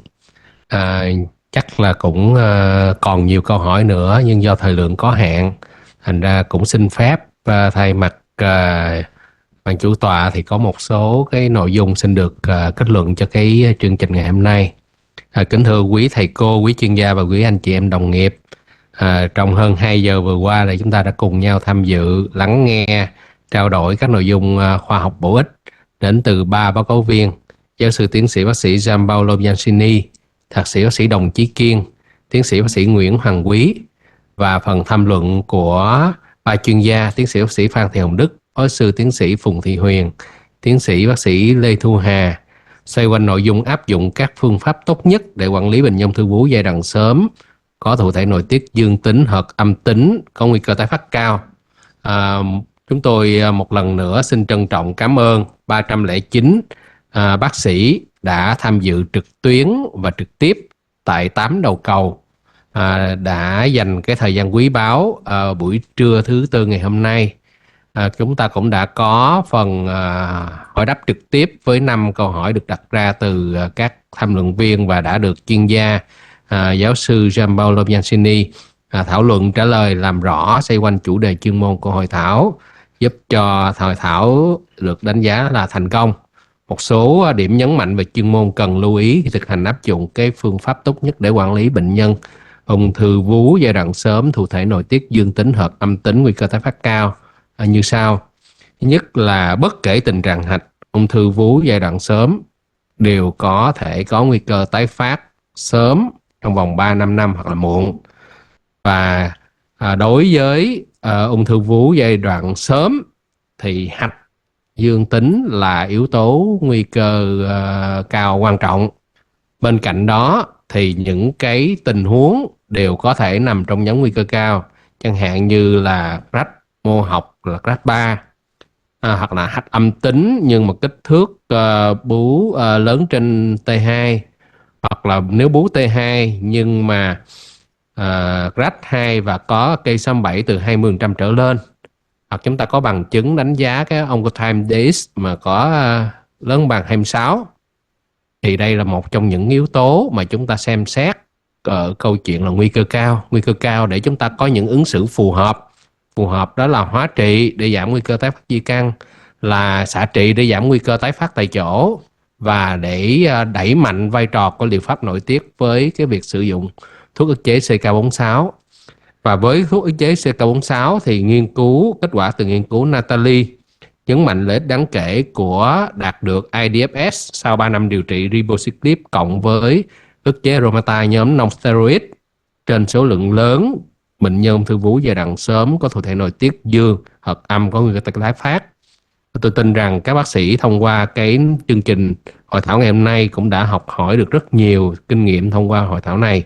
Với những cập nhật mới này, tôi cũng tin rằng sẽ mở ra hướng mới để sớm được xem xét phê duyệt cái chỉ định này tại Việt Nam, và chúng ta có thêm một cơ hội, có thêm một cái phương án, một cái lựa chọn điều trị cho người bệnh ung thư tại Việt Nam chúng ta.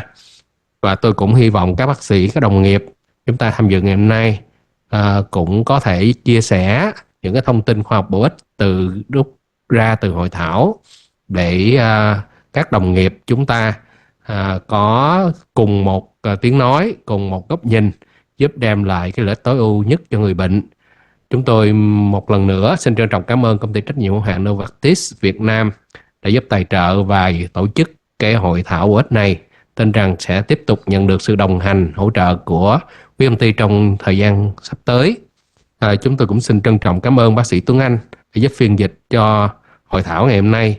Xin trân trọng cảm ơn các anh chị em phòng treo tuyến, bộ phận kỹ thuật cũng đã rất nỗ lực giúp cho đường truyền tín hiệu âm thanh, hình ảnh được thông suốt, đảm bảo giúp cho phần thành công của hội thảo ngày hôm nay. Kính chúc quý thầy cô, quý anh chị em đồng nghiệp chúng ta luôn mạnh khỏe, bình an, hạnh phúc và thành công. Xin hẹn gặp lại quý thầy cô, quý anh chị trong các chương trình sinh hoạt tiếp theo. Trân trọng cảm ơn quý anh chị.